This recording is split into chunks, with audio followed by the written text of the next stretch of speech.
Welcome to The World According to Mike Graham. This is TalkTV and I am, of course, Mike Graham. And as is tradition, let's start with my deep dive.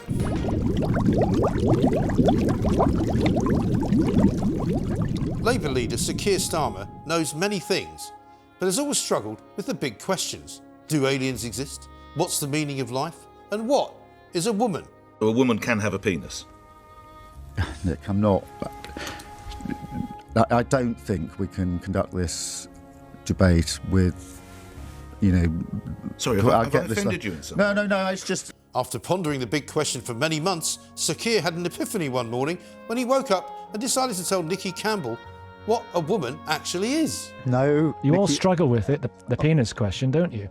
Look, firstly, a woman is an adult female, so let's clear that one up. But that's not the first time we've seen Sir Keir flip-flop. 3 years ago, Sir Keir insisted Labour would demand a second Brexit referendum. And so I can tell you today, an incoming Labour government will legislate for a referendum immediately on taking power and hold that referendum within 6 months.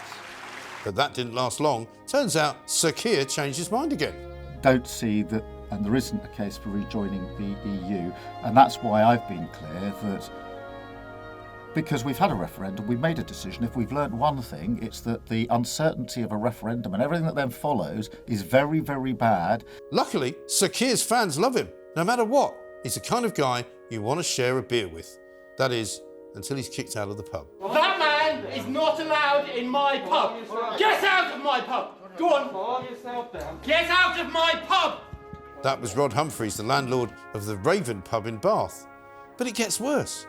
He also gets abused by pensioners in Liverpool. We may as well have a Tory if we have a person like you who lies to the party. It's a dishonesty. Thank you very much. And our health services Thank you go very right much. down the pan. And you have a big responsibility, the working class people of this country. Can you move back, please? Excuse me. You're just, don't be getting physical with I'm me. not touching you. are Can you touching move back then, please? You're touching my breast. Can you move back, please? That was Audrey White from the Merseyside Pensioners Association. But what about the younger generation? What did they think? Well, he loves sharing the stage with them. Not just economic powers. Pledge, reinstate your pledge for 28 billion. I did on the mission on green power. We did that last month. We've done that one. Will you just... Well, one thing you can say about Sir Keir Starmer is that he is a true man of the people, somebody who embodies all of the values and principles of the Labour Party, the champagne socialists who live in North London. Are you a millionaire? No, I'm not a millionaire. I haven't got Really? that kind of earnings. Where do No, you of course live? I haven't. What sort of house do you live in? I live in a house in North London. What's it worth? It's probably worth over $1 million now. I didn't pay $1 million for it. You're a millionaire? No. Yes, he's definitely not a millionaire. He just lives in one's house. Finally, let's talk about his greatest influence, his dad. I'm not sure what he did for a living, as Sir Keir doesn't like to talk about it. My dad was a toolmaker. My dad was a tool maker. He was skilled as a toolmaker, highly skilled. And your dad, I think it's right to say, was a tool maker. He was a toolmaker, yeah. Dad was a tool maker. And that was my deep dive on Sir Keir Starmer. Now, let's talk to an expert.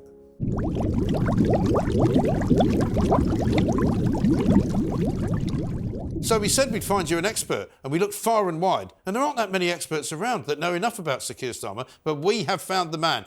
He is the former head of broadcasting at the Labour Party, and his name is Matthew Lazar. Matthew, welcome to the show. It's great to be here, Mike. Thank you now, we've just seen Thank you for finding me. No, not at all. Keir Starmer keeps pretending he's not from a reasonably good background. He keeps pretending he literally climbed out of a mine shaft or something, you know. He's even dropped the Sir from his Twitter account. He's out Keir Starmer on Twitter, not Sir Keir Starmer. Is he ashamed of being a knight? I don't think so, actually. I mean, he talks about how proud his family were of it, but also, I think... His father, of course, being a toolmaker. Absolutely, as we know. We know. There is a bit of a tendency of politicians to...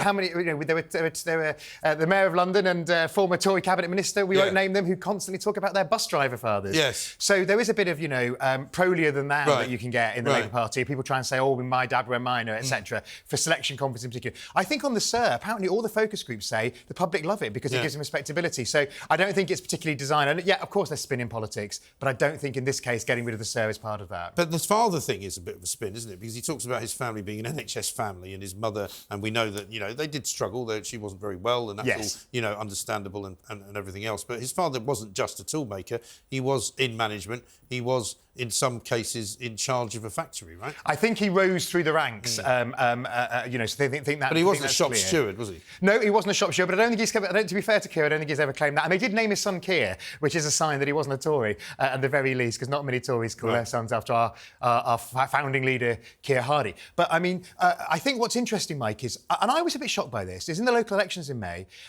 we saw the Labour Party is often focused on the north, and particularly with the red wall that we saw at the last election. But actually, I think that Keir, who came from Surrey, I'm partly from the north and partly spent my childhood just outside London as well. He actually seems to have an appeal in what you might call estuary England, because we won he only has Dover and Thanet and places like that, which actually I don't think that a lot of other Labour leaders will win. But I think he has great appeal, and I know exactly where he has appeal, which is the one place they won a seat in the last general election, which was Putney. Because Putney, of course, is full of champagne socialists. Yeah, but he appeals to champagne socialists. Come on. But there aren't that many champagne socialists in Thanet, which is Margate, in Dover, and in Medway, which we won at the council elections in May. Although you say that, but everybody who knows anything about the way that trends are going, Margate is becoming a very up and but Dover isn't. Place full of champagne socialists. And Medway isn't. Well, Dover's full of migrants, unfortunately. They can't vote. You can't blame them for the council. Yeah, but he'll probably give them the vote. No, we're very clear we won't do that. Yeah. Is he very clear that he will stop the migrants coming? Absolutely, and Labour's got a 5-point plan on the migrants. I can give you all 5 points if you want. I've never heard him say the 5-point plan on the migrants. He's got a 5-point plan that doesn't include immigration at all. Hasn't he? There's 5 missions. They're missions, and then off the missions come the. There are a lot of plans, but on the 5-point plan, it includes things like taking the money that's being wasted on not sending migrants to Rwanda and spending that on a cross-border police force to try and stop the boat. So there's a clear and get rid of the backlog is the number one priority. Sending people back from safe countries. Funny enough, that's the Tories' number one. Well, they haven't managed to deliver, have they? 150,000 backlog. They really haven't. But then again, politicians are people now who other people think just tell lies for a living. And you're the sort of person that feeds them the lies and tells them which lies to tell. Well, I'd hope I'd never fed them the lies. I can tell them. I know. I can absolutely. I hope there's. What's it like? Because I think a lot of people. We haven't got a lot of time. A lot of people would love to know when you're sitting in those kind of strategy meetings. Yeah. Because we often, sit around in radio studios and television studios and go, "What idiot thought of that idea?" And you go, "Well, what did you think when you were telling them? Go out there and say this." Absolutely. Well, one of the things I would like to say is I was never responsible for the Edstone, and I was brought in after a bacon sandwich to the Labour Party. Well, so the millipedes have got a lot to answer for. But sometimes it is like the thick of it, or W1A. But as you know, it can be in the media as well. But I think the true thing I always say to politicians is don't think about the person in front of you.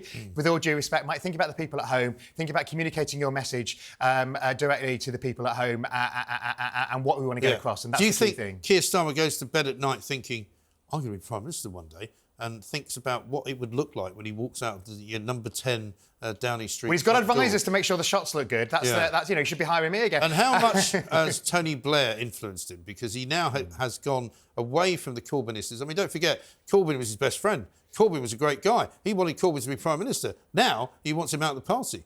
Doesn't really look like a nice guy. That's not the sort of thing a nice guy would do. I think what he's done is he's listened and he's changed for the circumstances that really have changed. One of the things you said right at the beginning, Mike, was about people getting to know him. One of his problems was that he was literally elected leader of the party as the pandemic was beginning. I think the sort of day lockdown began, or pretty much. So I think you're right. He has got a task of getting himself better known, getting people to see the real him.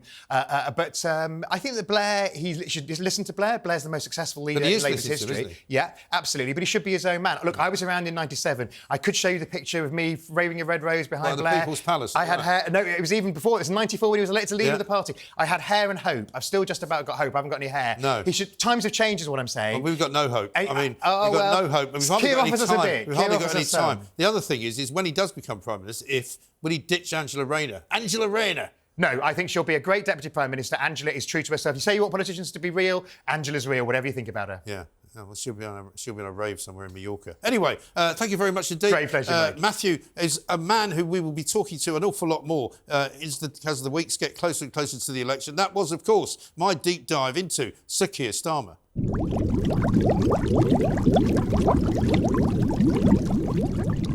Donald Trump's had quite a week. Let's go now and see what his takedown is. You are a rude, terrible person. You shouldn't be working for CNN. Joe is really... But you don't think he's going to make it to November of 24? Well, I think he's worse mentally than he is physically, and physically he's not exactly a triathlete. You are a rude, terrible person. You shouldn't be working for CNN. And now, why is this still a thing? Lycra. Why is it still a thing? Why do people wear it? Why do men want it? What do they think they look like? Every weekend now, you go out on the roads, driving, usually, in a car. But not these guys, no. They want to put Lycra on. Not only do they want to put Lycra on, they want to put it on so it looks exactly the same as the bloke next to them. They're all wearing the same colour. They think they're in the Tour de France. Get over it. Stop wearing Lycra. It looks ridiculous. If you want to ride a bike, ride a bleeding bike, but don't wear Lycra. Coming up after the break, it's Prime Minister for a week.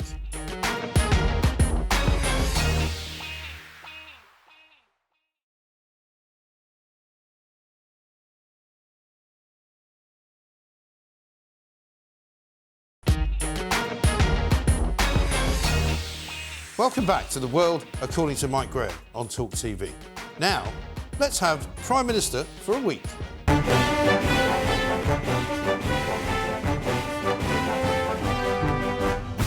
And I'm delighted to say I'm now joined by the two contenders for this week's Prime Minister for a week. It is the one and only Mr. Jerry Hayes, star of Stage and Screen, barrister, raconteur, member of several private clubs, and of course, up against him, his adversary for today, Alice Grant, political commentator.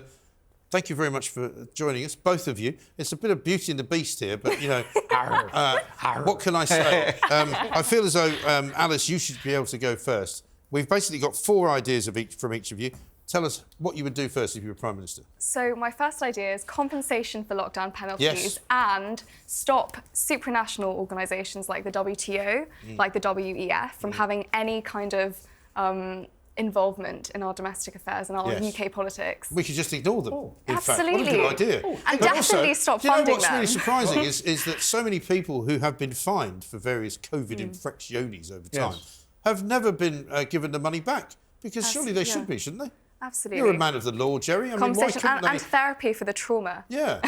The trauma of lockdown. Did you mean the World Health Organisation? Yes. You said the WTO. Oh, and I was thinking, well, not what's going on. You know, Brexit. I've made that mistake. Well, you get rid of them as well. I made that mistake to Andrew needs the World Trade Organisation? Andrew Bridgen. Who needs? No, we don't need the World Trade Organisation either. Actually, fair enough, yeah. Anyone who knows anything about business, and I'm one of those people, will tell you, you don't need trade organisations, you don't need trade deals. No. Businesses do trade with one another. Because there's no such thing as free trade. Everyone wants to be a protectionist. Exactly. Hello. Exactly. Anyway, never mind that. Never mind that. Why can't these people who have been fined get that money back?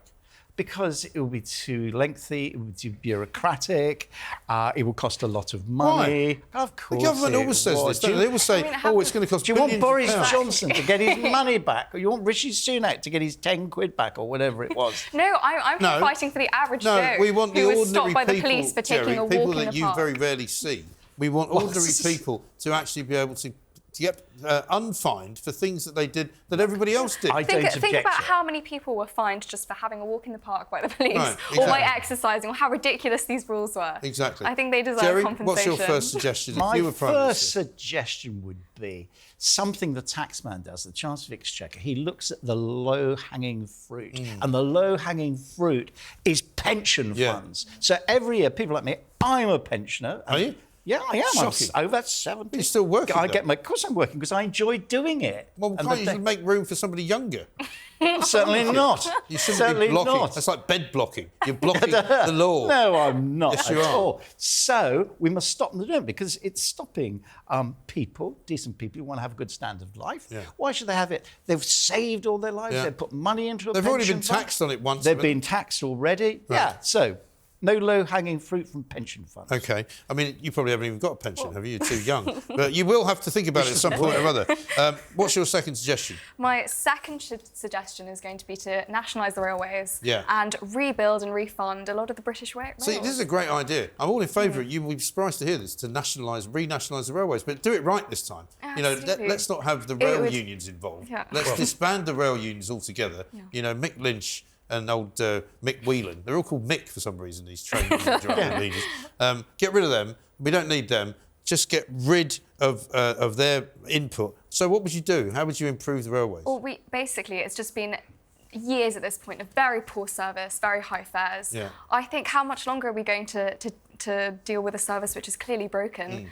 And so I'm all for rebuilding and refunding. But what would you do? Make it cheaper? More make it government cheaper. money? So, for example, I think just recently, a service up in the north was actually taken into the public funds, and that's because the service was so poor. But also, people pretend, don't they, Jerry, that this is a private business. It's not. No, 700 million quid. 700 Yeah. million quid was given to the train operators during 1 year of COVID. Absolutely. So they could keep the trains running, which nobody travelled on. Yeah. But what of course, was the point of that? you and I are just about old enough to remember the old British Rail, Don't and it put was me in the same terrible. bracket as you. It It was, was, not quite. I No, do. no. I remember the old windows that went up and down that you could open and stick your head out. They always told you not to, but I always liked doing it anyway. We'll be sick out of it. Right, Get on with okay, the next one. no trains. Come on. Sort out care in the community. Right. Every politician promises they're You're not going in to that do as it, well, are and you? they don't. Yeah, well, not yet. And they don't do it. Boris Johnson, and you can always believe every single word of Boris I Johnson. knew you'd get a stood Boris out and Johnson say, dig in yeah, there somewhere. absolutely. Yeah. God bless you, Boris. Yeah. Right. We do miss him. We do miss him. We do. Yeah. Absolutely. I mean, it's so boring like the now. plague. It's so boring. Yeah. You know, you've got let's bring Rishi back Liz. Sunak and Let's Jeremy bring back Liz Hunt. Truss. I think we should. There's competence I there. think we should. So what do you want to do with care in the community? What I want to do with it is to get a group of people together, all parties saying, this is what we must do. Let's take the politics out of it because it leads to bed blocking in the health service and it leads to a lot of anxiety for decent people who deserve to have dignified end of life. Give us one thing that would improve it. What would it be? The one thing you'd improve it, you put a cap on it so people don't have to sell their houses. I think that's fair enough. Oh, who pays for it then? We do. We all pay for it anyway. We pay for it anyway, You're basically burdening young Alex with a load of old care in the community people. No, if it's for the elderly, this is what I want my taxpayers' money to be going to. I don't want it to be going to organisations like She's right. WHO. There's already some agreement. Absolutely. Well, it links into my next idea, which is a massive reform of the healthcare system in this nation. Yes, it certainly needs and that. especially, and precisely because of the elderly and because of the atrocious scandals which we saw during COVID, where they were basically being left to die. I mean, the most vulnerable groups in our society are the ones which are being mistreated by the NHS, and we've seen that I say just sack all this the week. striking doctors immediately, right? And Do a get some more Thatcher. doctors in who don't want to go on strike. What's the point of hiring doctors who want to go on strike? I mean, absolutely ridiculous. Yes, there were people who just come out of medical school who go straight on strike. Yeah. It's really, really important. Yeah. And consultants don't do bad. And what's more, Consultants they're make a making fortune. money out of the strike because they're doing private work. That is absolutely appalling. And it really is. And they've got a pay review body. So what would you do? I mean, what have you found is the most frustrating? You probably don't even need to use the NHS much, but what's the most frustrating thing for you Well, about I the think NHS? it's absolutely horrifying to think that the taxpayers are paying for basically elderly people to have their lives shortened and being let down, and also for the unborn. I'm a very big pro-life advocate, and I think it's shocking that we pay for that. Okay. So, all right. Interesting times. All right. Next, Mr. Hayes, what's your? Oh well, this is. I like this. Oh, one. you'd like this. This Could one. swing it. You'd like this. This could one. swing it. This for you. is right. I can see the ears frothing at the mouth at this, and that is what is so annoying when you're on the road. Cyclists, particularly cyclists with little cameras on their the camera head, who come up to you and say, "Excuse me, you're that fellow Mike from the radio. Do you realise your red light is not working It's properly?" not usually the conversation between myself and cyclists doesn't usually last that long, to be honest. No, I know. It's usually just a bit of shouting, a couple of epithets. Yeah. You know. So look. I'm an old lefty Tory, so I think they should be put in the stocks. You've just ruined it now. I was going to give it to you for the cyclists. Oh, right. Now I'm going to take it away You're from you. going to take Alice, it away. I'm liking the Alice's BBC. abolishing. I like it a lot. Yeah. Come on, Simply the BBC. enough of the propaganda, enough of the licence fee. It's atrocious, It really and is. I think yes, we need better press in this country for sure. I mean, it was shocking. So I was in Japan where the media is actually normal, and then coming back here and seeing like the propaganda and the division and the chaos that's caused in our media. So you want to abolish the BBC altogether? Yeah, you know, it's a I'm not against it. very corrupt organisation, and I think I'm quite sick of it. Lots of British This is the voice of the younger generation before you start. No, this is the voice of Alice. Yeah, But I think know enough that also- you're hoping to get back on Newsnight again, presumably. No, the Also, last time I was on enough- How many more scandals? Ghastly show. How many more BBC scandals do we need? I mean, how many more people do they need on £700,000 a year, whatever the hell they're paying people? It's ridiculous. But Dubious morality. It is respected throughout the world. The No, big it isn't. Is it? Yes, Is it respected? The World Service is, and what does the government The World want to do? Service They is want run- to cut No. the money to Yeah, the but World Service. Yeah, but the World Service is run by the Foreign Office, isn't it? Well, yeah, but not very well. Yeah, but it's better Because than they cut Foreign the Office. money. Yeah, but the They cut point the is money. that that's not a correct and sort of real indication of what the BBC is actually like, right? Because the BBC is not like the World Service, which is very good, but the rest of the BBC is rubbish. I don't think it's rubbish. I think it's It's called the woke service, the rest of it. it's not. It really is. Anyway, what's your final one? Oh, We're the out of time. final thing. Right, what's the other really annoying thing on public transport? When you're on the train, you're on the bus, and there's someone with their feet on the teeth. Not teeth. On the teeth? Feet on feet. That's a different offence. Feet on, yeah, absolutely. Has somebody been feeding this man some strange alcohol? No, not yet. No, feet on the seat. That's really, really annoying. It is annoying. It's disgusting. Yeah. And I tell people not to do it. Yes. Do you? Yes, Because I that's quite do. brave. Have you not ever encountered a problem with that? No, but I make sure they're smaller than me. Right. Yes. So you do it with children? Children, yeah. My father used to do it. He had a very quite rough right Scottish too. accent. And all of the yobbos would go, what are you going to do about it, Grandad? And he would do in his finest Scottish accent, well, I'll put you out that window if you're not careful. And they'd always take the feet off the seat. We have said previously on this show that you can be Prime Minister for a week because look at Liz Truss. I mean, she was Prime Minister for 48 days. 48 days, which in some calendars is indeed a week. And she didn't completely wreck the economy. I'm going to give this, because I fear that you have gone overboard with the punishment of cyclists and people with feet on seats. I'm going to give this to the younger generation, because she's got the hope for the nation, right? She's looking ahead, not looking back. You know, she wants to abolish the BBC, reform the NHS, rebuild British Railways, and compensate people who've been fined wrongly for lockdown. I mean, I can't. It's no contest. You're going to have to try harder, Jerry. So well done. You can be in the cabinet. Alice can be the Prime Minister for a week.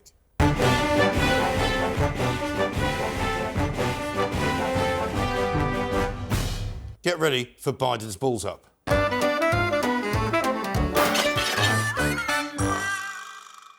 My daughter's home burned down. My home burned down.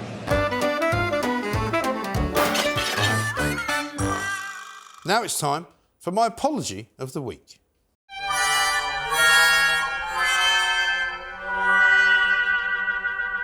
Do you know, I'm often sorry for some of the things I've said. That might not seem very likely to you, but it actually is true. And I wasn't particularly enthusiastic about the Lionesses going off to the World Cup, you know, down in Australia.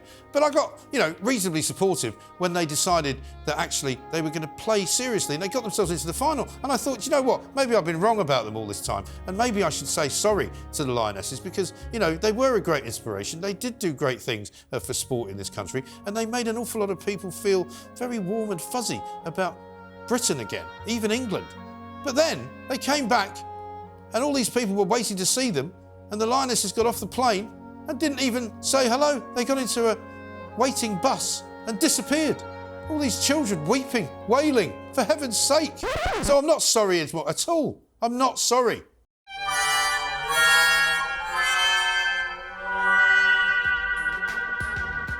Well, that's the world according to Mike Graham for this week. Next up, it's JJ Anasiobi with What Just Happened. Thanks for watching.